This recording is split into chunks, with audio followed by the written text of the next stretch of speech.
When James Gandolfini died in 2013, he left behind around $70 million, but the way his will was written created a huge mess. Almost half of his fortune went straight to the IRS because of poor planning. His wife received only about 20%, and his baby daughter got the same amount. But even those losses weren't the biggest shock. When investigators went through his finances, forensic accountants discovered that $2 million was missing. That money had been quietly sent to 3 unknown women through hidden accounts, and nobody in his family had any idea it was happening. For years, about $100,000 a month had been transferred to bank accounts in the Cayman Islands. His family became frightened and confused, so they hired the FBI to figure out what was going on. The legal fees alone cost them around $2 million. The situation became so chaotic that at one point someone even questioned whether his son was really his biological child. After all the investigations and all the questions, the truth behind those missing millions is still unclear. James Joseph Gandolfini Jr. was born on September 18, 1961, in Westwood, New Jersey. He was the youngest of 3 children in a hard-working Italian-American family that never pretended to be anything other than what they were. His father, James Sr., came from Borgo Val di Taro near Parma. He had arrived in the United States when he was just a toddler and spent his life working with his hands. First he laid bricks, then he became a cement mason, and eventually he worked as the head custodian at Paramus Catholic High School. He earned a Purple Heart during World War II, but he never talked much about it. He was humble, private, and steady. His mother, Santa, was born in the U.S. but grew up in Naples. She worked as the head of the high school cafeteria and was proud of her role. She was strict, emotional, and very traditional. At home, his parents spoke Italian to each other but never taught it to their children. They wanted them to grow up sounding fully American, not foreign. Their home life was loud, dramatic, and sometimes embarrassing, but it was full of love. His father would mow the lawn wearing sandals and black socks while blasting tarantella music through outdoor speakers. His mother would watch, half horrified but also sort of amused. Their household was always animated, full of strong opinions and strong personalities. When James was still young, the family moved to Park Ridge, where he attended high school and graduated in 1979. He played basketball and wore the number 45, but he also enjoyed performing in school plays like Arsenic and Old Lace. He was well-liked, charming, and funny. The yearbook named him best-looking in-class flirt. One famous yearbook photo showed him lying across a couch, pinching another student's cheek while she laughed and hugged him. He always had a magnetic personality, but beneath his jokes and his big smile, there was a deeper side to him too. Even back then, people noticed that mix of humor and hidden emotion. He hung out with the wrong crowd sometimes. He partied, smoked weed, and skipped classes here and there. Park Ridge was mostly a white suburb, and he stood out as the big Italian kid with a bit of an edge. Fights happened, but he handled himself well. His size gave him confidence, and his charm usually diffused trouble. That strange mix of gentleness and danger, softness and toughness, would eventually become a huge part of his acting. He didn't really want to go to college, but his mother pushed hard, so he ended up attending Rutgers University in New Brunswick in the fall of 1979. He moved into Tinsley dorm and immediately threw himself into the party scene. On his very first night, there was a 5-keg party, and he later said that moment changed him. He told James Lipton during an interview, "I said, what was I fighting about?" He studied communications but spent much of his time working as a bouncer at Ryan's Pub on George Street. The nights were loud, the crowds were wild, and the money helped him get by. But when he was 19, everything in his life changed suddenly. His girlfriend, Lynn Jacobson, whom he had dated for 2 years, died in a car accident. She was gone instantly, without warning. He talked about it years later, saying, "That changed me a lot." Losing her broke something inside him. It changed the way he saw life, and it left an anger and sadness that stayed with him for the rest of his days. After her death, partying felt different. It didn't distract him the way it once had. He graduated from Rutgers in 1983, But even after leaving, the grief never really faded. It simply became a quiet part of him. With no clear plan, he moved to Manhattan and hoped he could build some kind of future. He worked in bars and nightclubs as a bouncer, bartender, and manager. The nightlife of the 1980s was chaotic, full of energy and danger, but it gave him an income. He lived in small apartments, sometimes barely scraping by. Then, when he was 25, a friend named Roger Bart invited him to an acting class. He went without expecting anything, but something about that class reached him in a way nothing else had. During one exercise, which involved simply threading a needle, he felt so vulnerable and shaken that he didn't like the feeling, but that was exactly why he returned. It had touched something deep inside him, something he wasn't used to exploring. He began studying seriously under Catherine Gately at the Gately Pool Conservatory, learning the Meisner technique. He moved into a tiny walk-up apartment in Hell's Kitchen, and even though he barely had any money, he was dedicated. The years he had spent working around drunks, hustlers, and troubled people in bars had given him an unusual education about human behavior. He had watched how men lied, how they covered their fear, how they hid their sadness, and how they tried to appear stronger than they really were. All of this shaped him as an actor. He worked small construction jobs to pay rent, and one of those jobs nearly cost him his life. He fell off scaffolding and landed hard. He could have snapped his neck. That accident made him realize he didn't want to die doing work he didn't love. Acting had become the only thing that felt right. In 1988, he finally got a real role in an off-Broadway production of On the Waterfront. He played a dock worker, and the role fit his natural physical presence. That same year, he acted in a low-budget student film, playing a pimp named Mike. He earned only a few $100s, but it was his first time in front of a camera. Then, in 1992, his career began to shift in a real way. He was cast in a Broadway revival of A Streetcar Named Desire starring Jessica Lange and Alec Baldwin. He played Steve Hubble and understudied the role of Mitch. It was a demanding production, and the run lasted 120 performances.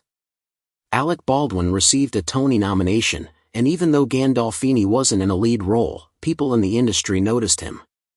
But not everything went smoothly. He clashed with director Gregory Mosher, who hated Gandolfini's spontaneous style and wanted strict control. Gandolfini liked exploring, adding small improvisations, and trying new things on stage. Mosher almost fired him over it. But Gandolfini stayed, pushed through, and learned a lot during that production. One of his co-stars, Ida Turturro, would later become his sister Janice on The Sopranos. Even with the Broadway credit, the money was still small, so in 1993 he took a role in Hustler off-Broadway. He played a pool shark named Eddie in a tiny theater in Manhattan. It wasn't glamorous, but it was real acting work. Gandolfini kept pushing, kept learning, and kept working small jobs. Many people didn't notice him yet, but those who did saw something rare, a man who could convey pain, fear, anger, and tenderness all at the same time. His presence was powerful. He didn't need to say much to make people feel something. That quality would eventually turn him into one of the most iconic actors of his generation. But back then, he was still climbing, still struggling, still trying to figure out who he was. His life was a mix of heavy memories, emotional sensitivity, and physical toughness. Over time, that combination would shape not only his career but also the roles that made him unforgettable. Even long before he became Tony Soprano or a Hollywood star, the foundation of who he was, the charm, the pain, the anger, the heart, was already being carved into him by life, loss, and the complicated world he grew up in. The tragedy of his will and the mystery of the missing money showed how complicated his real life truly was. The warm, humble, emotional man behind the scenes had people he trusted, people he loved, and people he kept secrets from. Those secrets, even today, remain partly buried. His family still doesn't know where all the money went or why it was sent. All they know is that James Gandolfini, who became famous for playing a man with two lives, may have lived a double life of his own, one full of love, loyalty, and generosity, and another full of silence, hidden emotions, and things he never explained. He earned about $500 a week from the theater, which barely covered anything.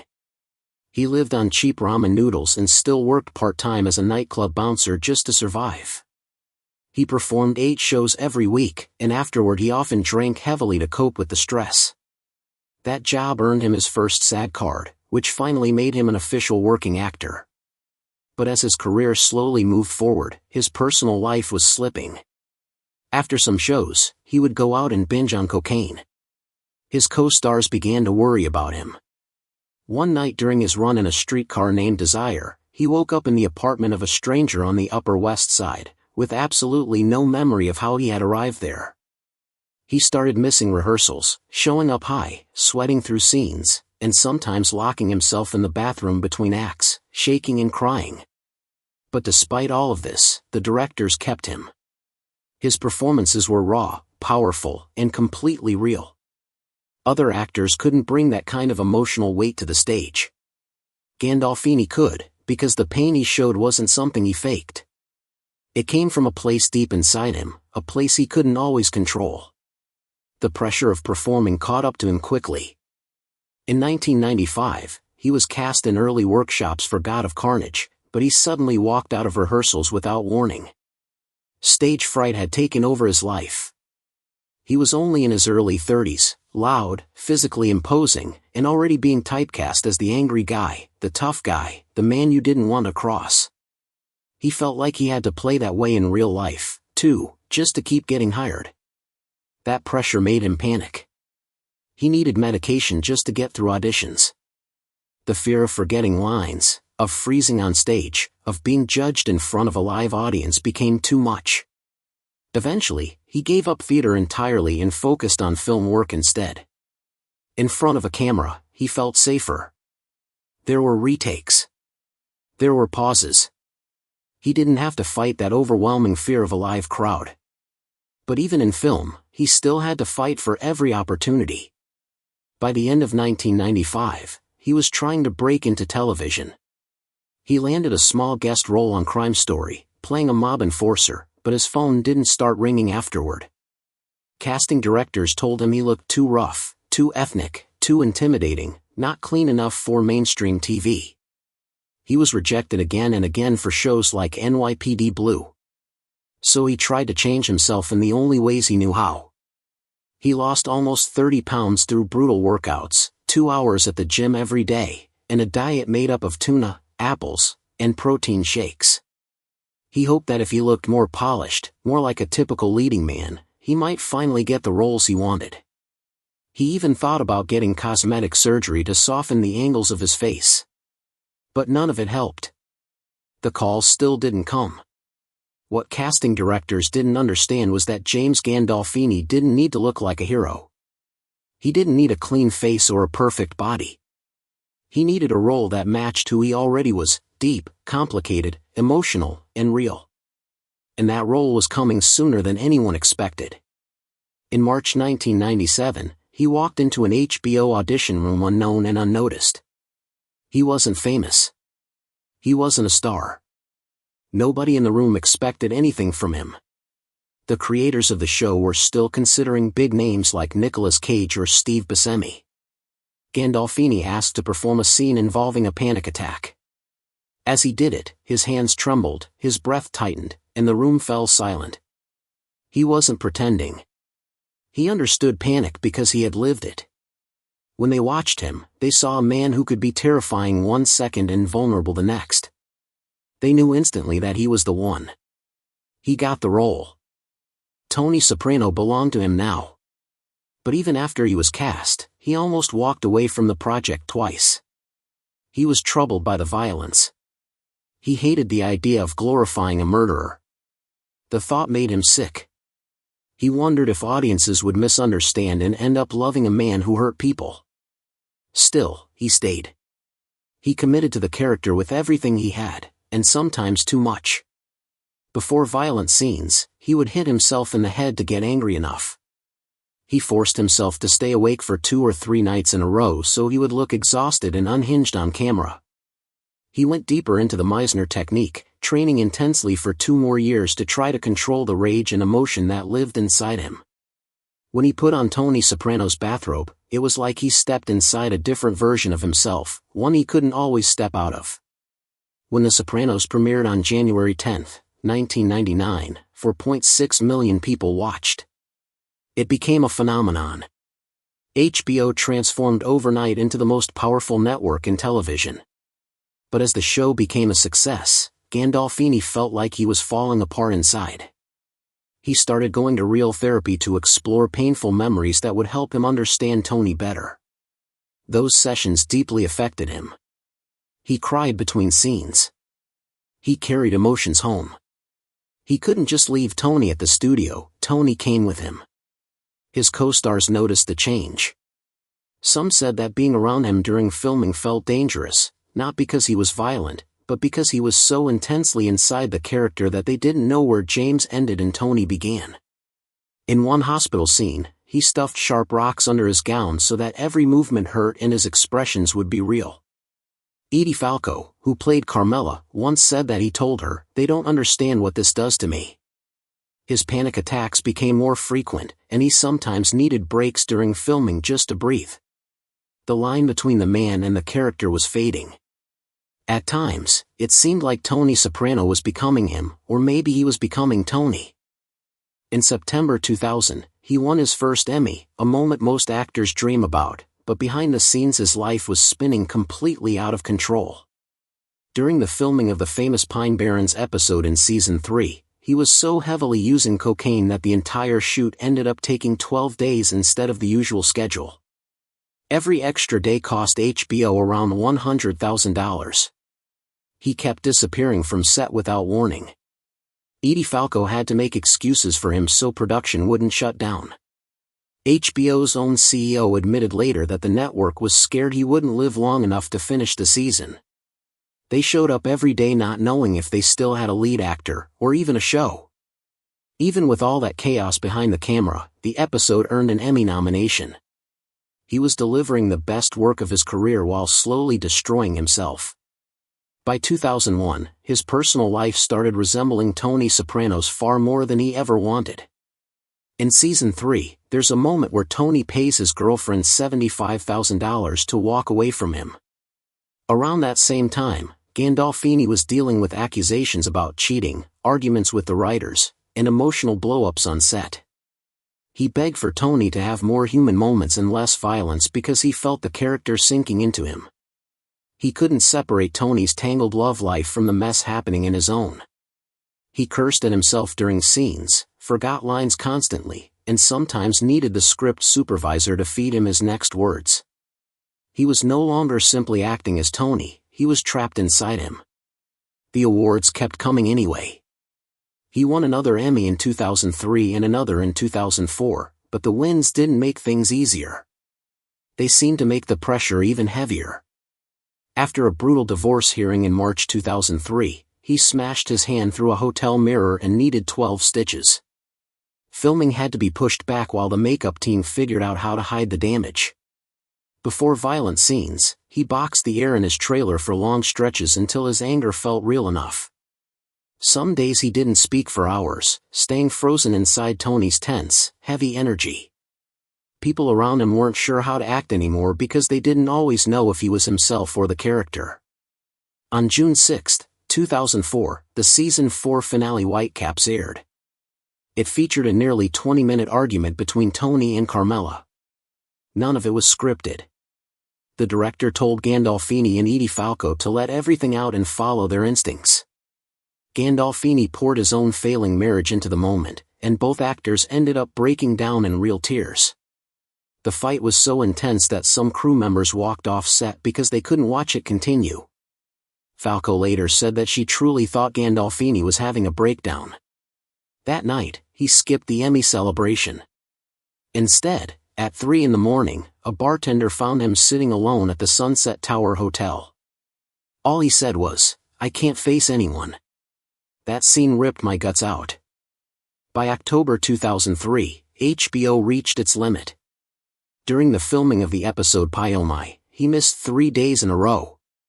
He was drinking almost a full bottle of vodka every day, using cocaine, and repeatedly failing to show up. So the producers planned another intervention at Silvercup Studios. This time, David Chase was there along with Lorraine Bracco and Edie Falco. Gandolfini exploded. He yelled, "Then fire me. Let's see how your show survives without me." He stormed out, punched a catering table, and disappeared. Bracco eventually found him crying alone in his car. The next day, HBO handed him a $3 million bonus and sent him to a rehab center in Malibu that cost $50,000 a month. He completed 2 weeks, came back clean, and finished filming, but something inside him had shifted. He became suspicious of the people around him. He didn't trust anyone fully anymore. In January 2005, he won a Golden Globe. But the rumors about his behavior still spread. That same year, while filming season 6, he body-slammed writer Nick Santora in a fit of anger because a dream sequence he loved had been cut from the script. There was security footage of the incident, but HBO quietly covered it up with a $75,000 settlement. At the Golden Globes that year, he gave a strange, rambling speech and thanked therapy dogs. Later, he told Rolling Stone that the panic attacks Tony had on screen were not acting at all. They were real. After September 11th, big crowds made him genuinely anxious. Tony's therapist wasn't just a character. She was based on his real doctor, Dr. Rachel Klein, whom he had been seeing since 2001 for trauma, depression, and addiction. In 2005, while filming Romance and Cigarettes, his health took a serious turn. He gained about 50 pounds, reaching 320 pounds. He developed diabetes and needed 3 insulin shots every day, often taken secretly behind equipment trucks between takes. He forgot lyrics during musical scenes because his blood sugar was unstable. During one complicated dance number, his sugar level spiked, and he collapsed on set, forcing production to pause while medics rushed in. The movie had to add a $200,000 medical insurance rider just to cover the risk of working with him. Still, he insisted that his weight made sense for the character. "He's a guy who's given up on life," he told director John Turturro. On June 10, 2007, the series finale aired. Nearly 12 million people watched. Gandolfini never liked the idea of the show ending in silence. He wanted the final scene of the show to have real closure, but in the end he accepted the director's choice. On the very last day of filming at Holston's, the small diner in New Jersey, he looked heartbroken. He hugged everyone, wiping tears, as if he were saying goodbye to a part of himself he wasn't ready to let go of. He tried to film the closing scene over and over, but he kept breaking down. Every time the cameras rolled, he would start crying again. The cast and crew could tell that James Gandolfini wasn't just finishing a job.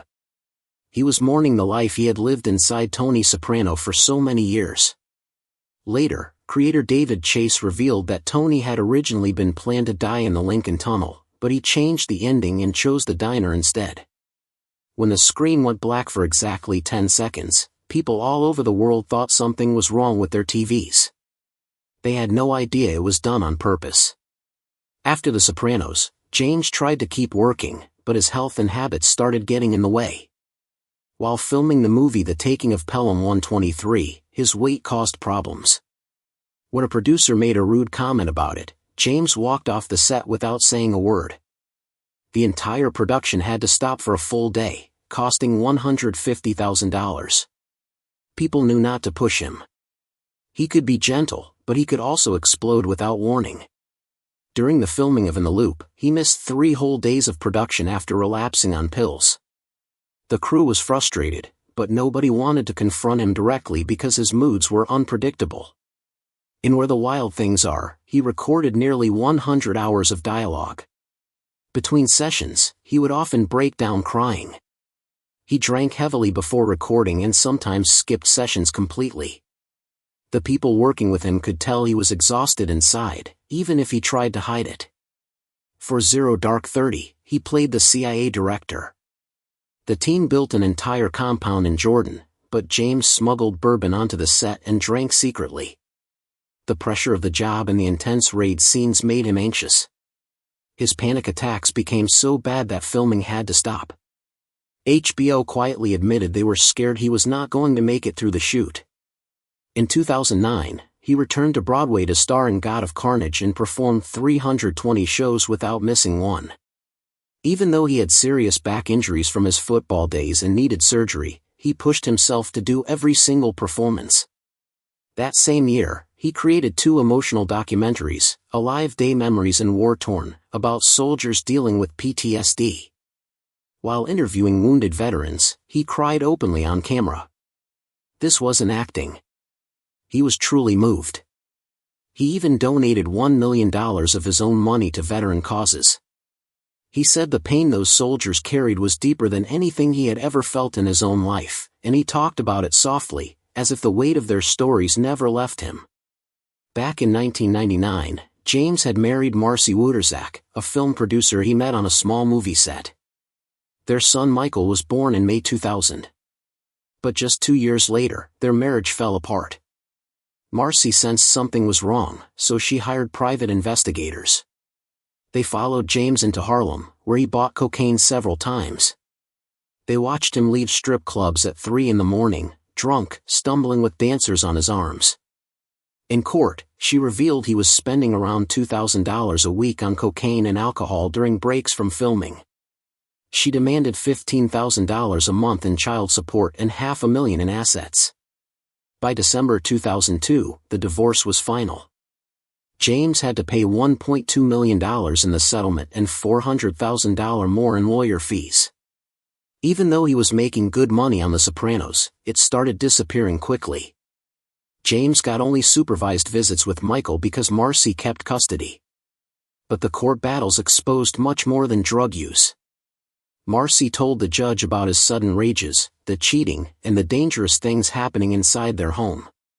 She said James owned 3 unregistered guns and used them to protect himself during drug deals in Newark. She revealed he had fired 2 warning shots into their ceiling during arguments. Their son Michael was only 3 years old and had seen his father shoot into the wall of their kitchen. Marcy brought phone records showing 847 calls between James and 3 different women over a 6-month period. One woman worked as a waitress in Brooklyn. One was a gym trainer in Manhattan. The third worked as a production assistant at HBO. James would use cocaine in the main bathroom while little Michael played in the next room. Security cameras captured him stumbling home drunk at 4 a.m. on 23 different nights. His drug use had risen to $2,500 a week. The judge had no choice but to order anger management and only allow supervised visits with his son. 6 years later, in 2008, James married again. This time it was to Deborah Lynn, a former model from Hawaii. She was 20 years younger. They had a small wedding on the island of Maui with about 30 guests. Their daughter, Liliana, was born in October 2012, when James was 51. From the outside, life looked calm. But behind the walls of their apartment, he was losing control again. In March 2010, Deborah had to stage an intervention because James had disappeared for 3 days. They found him at the Ritz-Carlton in New York after a drug binge. He had caused $8,000 in damage to the room. The furniture was broken, mirrors cracked, trash everywhere. Deborah tried desperately to save him. Between 2009 and 2011, she wrote him 47 letters encouraging him, telling him he was a good father, begging him to stay sober. He tried. He read bedtime stories to Liliana. He limited himself to wine on weekends. But addiction has long shadows, and James never fully escaped his. In 2004, during filming of season 4 of The Sopranos, James disappeared again. He had spent 3 days high and drunk. HBO lost $500,000 because he missed filming. They found him unconscious in a hotel room in Atlantic City surrounded by empty vodka bottles and drug residue. They immediately flew him to Passages Malibu. HBO paid $75,000 a month for the rehab, but it didn't last. At the wrap party later that year, he showed up in Little Italy wearing only a trench coat with nothing underneath. He was high on ecstasy and barely coherent. He mumbled nonsense, collapsed, and woke up 3 days later in Mount Sinai Hospital. His mother stopped answering his calls. HBO hired a sober companion for $1,200 a day just to keep him functioning. James was earning $1 million per episode by then, but he was spending $3,000 a week on drugs. The role that made him famous was also destroying him. By 2005, even his sisters couldn't ignore the chaos. James had bought his sister Leah an $800,000 house in New Jersey and given his sister Johanna $400,000 for an apartment in Brooklyn, but they still worried deeply. They hired Dr. Drew Pinsky to lead a $15,000 intervention. When James found out, he exploded. Around this time, his family discovered he had rewritten his will 7 different times between 2005 and 2012, cutting out various relatives. At Christmas in 2006, the family found cocaine residue in his old bedroom. They discovered phone numbers of drug dealers in his wallet. One note showed he owed $12,000. They tried everything, but James was slipping away from everyone. Then, in June 2013, the tragedy they feared finally happened. James was in Rome with 13-year-old Michael on a father-son trip. At 10 that night, Michael found his father collapsed in the hotel bathroom. Staff performed CPR for 40 minutes, and he was rushed to the hospital, but it was too late. He had suffered a massive heart attack. The autopsy revealed his arteries were 80% blocked. He had smoked for decades, weighed over 300 pounds, and carried years of emotional stress. On the night he died, he had eaten foie gras and fried prawns, along with 8 alcoholic drinks. It was his last meal. Italian officials delayed returning his body for 4 days. His family waited in shock while reporters surrounded them constantly. When the will was opened, problems exploded again. His estate was worth around $70 million, but he had made no plan to protect it from taxes. His wife Deborah received 20%. His daughter Liliana also got 20%. Michael received 30%. The remaining 30% went to his sisters. But because there was no marital deduction, the IRS demanded about $30 million. Deborah had to sell their $10 million penthouse. Rare Sopranos items were sold cheaply. The will left $200,000 to his assistant, $500,000 to each niece, and $1.6 million set aside for Michael to travel to Italy each year until he turned 25. But Michael's original share had been cut in half, and Marcy believed Deborah had influenced the will. There was more trouble. James had secretly created a $7 million life insurance policy for Michael before he married Deborah. After his death, Deborah challenged it in court, even questioning Michael's paternity. Legal fees reached $2 million. Everyone was fighting. His sisters were overwhelmed and wanted to step back. The funeral on June 27, 2013, was enormous. More than 5,000 people filled the Cathedral of St. John the Divine in Manhattan. The entire cast of The Sopranos came. HBO executives sat quietly. Governor Chris Christie attended. Edie Falco and Joe Ganascali gave emotional speeches, revealing how James often paid off mortgages for struggling actors and even helped send some of their children to college. But even the funeral was invaded. Paparazzi snuck into the private cremation, took photos of the urn being passed to his family, and sold them for $50,000. 3 lawsuits followed, asking for $15 million in damages. The family hired high-level security that cost $200,000. It felt like James couldn't even rest peacefully. What most people never knew was that James hated the person Tony Soprano became. He won many awards, but the character made him uncomfortable. In 2001, he said he didn't want to play violent men anymore because it bothered him on a personal level. He refused requests from schools to speak to kids, quietly donated to anti-violence charities, and tried to undo the damage the character might have caused. Years later, his son Michael honored him by playing young Tony in The Many Saints of Newark. Before filming, Michael watched his father's performances carefully to study every detail. He wanted to honor him properly. Michael has continued to build his own career, joining projects like Marvel's Daredevil and a war film called Warfare. The family took $10 million from the estate and used it to create a foundation for young actors from working-class backgrounds, the kind of people James always rooted for. But the biggest shock came years later during IRS audits.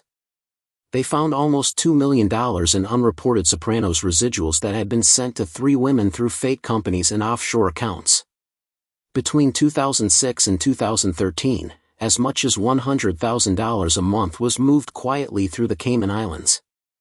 Deborah hired forensic accountants. They recovered $1.2 million.